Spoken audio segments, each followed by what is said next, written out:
De vive voix. De vive voix. Histoire de solidarité. Solidarité. En Ille-et-Vilaine. Mission plongée pour les jeunes du quartier. On se réveille, on y va? On se met en route?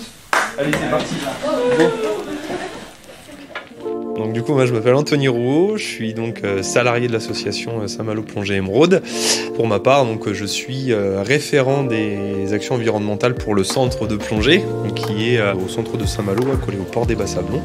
Et sur ce projet-là, effectivement, on accueille des jeunes qui sont issus de quartiers prioritaires, à qui on va permettre par le biais d'activités subaquatiques de se sensibiliser à l'aspect de la biodiversité et de l'environnement, et du coup de leur permettre sur un temps de vacances de pouvoir avoir accès à certaines activités qui ne sont pas forcément tout le temps abordables au vu de leur spécificité. Ouais. Là, on a 7 jeunes qui ont de 11 ans à 13 ans, donc c'est la première fois pour tous. Vous n'avez pas pris votre sac filet? Vous prenez pas votre sac filet? Je m'appelle Giovanni et on fait de la plongée avec 2 moniteurs. Ils sont super sympas et gentils. Anthony et David. C'est sûr? Oui. Ouais. Et après on va aller en mer. C'est quelque chose que tu avais déjà fait avant? Non, c'est la première fois.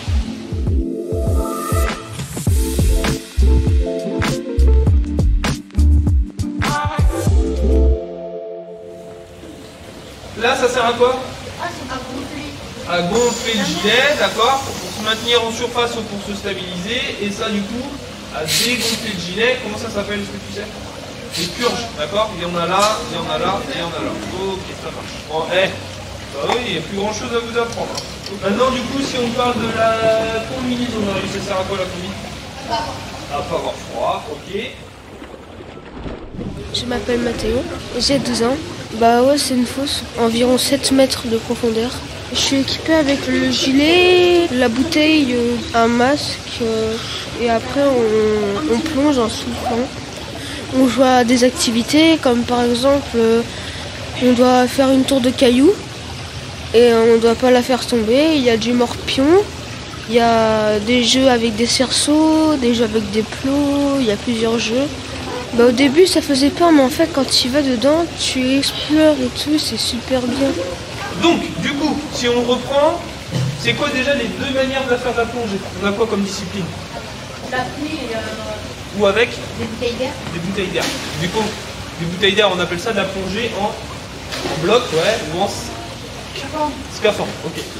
On est à Saint-Malo, dans l'ancienne piscine. C'est sympa parce que quand tu plonges, la sensation de pouvoir respirer sous l'eau, c'est incroyable. Je m'appelle Zaina, j'ai 11 ans et je suis venue pour faire de la plongée avec un groupe et m'amuser surtout pendant les vacances. C'était la première fois, franchement j'ai adoré. Les moniteurs qui sont avec nous sont très sympas, ils prennent le temps de nous expliquer, ils ont de la patience et on s'amuse bien avec eux. De base, je n'aime pas du tout les fonds marins, ça me fait peur et tout. Mais en fait, j'ai vu que même en allant très profond dans l'eau, t'as quand même de la lumière, il fait pas tout noir. Et j'ai bien aimé plonger dans la fosse, c'était trop bien. Le temps aussi qu'on passe sous l'eau, j'ai l'impression que c'est pas le même qu'on passe à l'extérieur. J'ai l'impression qu'on passe plus de temps sous l'eau et moins à l'extérieur, alors que pas du tout. Avec les bouteilles en plus, au début tu te dis bon ça va être lourd et tout, mais en fait non, parce que du coup l'eau nous porte en même temps et porte notre équipement. J'entends les mouvements que je fais et j'entends pas beaucoup l'extérieur. On va plus entendre les mouvements, par exemple si je palme, je vais entendre un peu palmer et j'entends ma respiration avec le détendeur. Je m'appelle Cheyenne. Alors c'était comment? C'était cool. On a fait plusieurs petits jeux. Un jeu avec de l'air qu'on mettait dans un petit plot, des ballons remontaient et on pouvait passer sous des anneaux. De base, je suis thalassophobie, c'est la peur des fonds marins. Mais en vrai, c'est cool.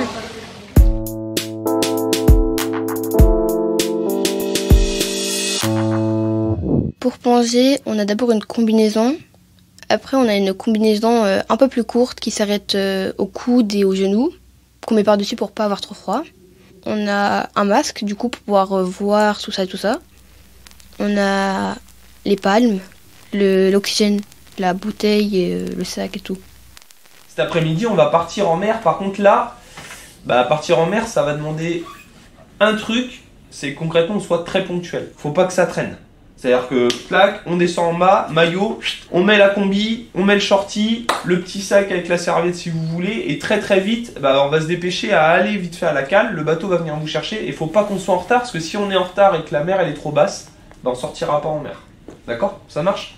Après on rentrera, vous irez prendre vos douches, vous me filerez un petit coup de main à ranger tout le matériel, et ensuite de ça derrière, on fera le débrief de cette journée-là, du stage, il y aura remise de diplôme, à base quand même, après une épopée pareille, et une surprise qui vous attend. Je crois que c'est le premier jour que j'ai préféré parce qu'on a fait de la plongée dans la fosse et on est parti sur la plage faire une activité en plein air. On devait observer les végétaux, les animaux et tout. On a fait une balade en bateau, c'était vraiment beau, c'était trop bien. On est parti plonger en mer. J'ai vu une araignée de mer, beaucoup de crabes, des anémones, des éponges de mer. Moi, je pensais qu'elles étaient toutes oranges, mais en fait, non, il y a plein de couleurs différentes. Du coup, waouh. Quand même, c'est joli, faut le garder, c'est précieux, faut essayer de le garder le plus longtemps possible. On est beaucoup dans ça, nous, avec l'école, et même en dehors de l'école, avec ma mère et tout. Par exemple, les déchets, on va les trier. Si on sort à la plage avec l'école, on remet tout, genre les rochers, parce qu'en dessous, il y a des animaux. On essaye de les remettre en place, de pas trop toucher et tout. Le respect de l'environnement et l'écologie, tout ça, c'est très important pour moi parce que on a une belle planète, faut la garder. Je pense que c'est quand même une grande chance. J'ai proposé à des amis de faire avec moi, ils n'ont pas voulu. Franchement, tant pis pour eux. Hein. Moi, je suis contente et j'espère que d'autres auront la chance de faire.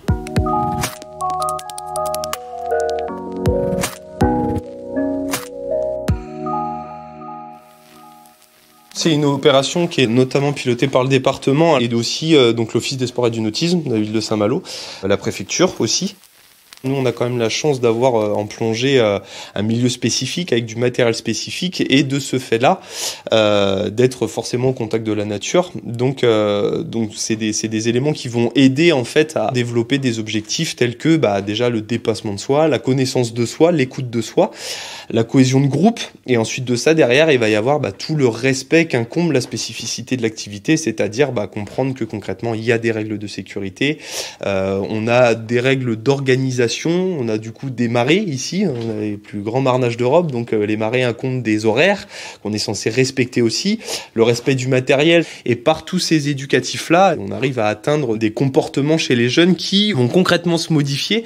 Et on va avoir des gens très introvertis en début de stage et qui vont complètement s'ouvrir tout au cours du stage et puis qui vont apprendre et à se connaître et à évoluer dans un environnement et dans un groupe.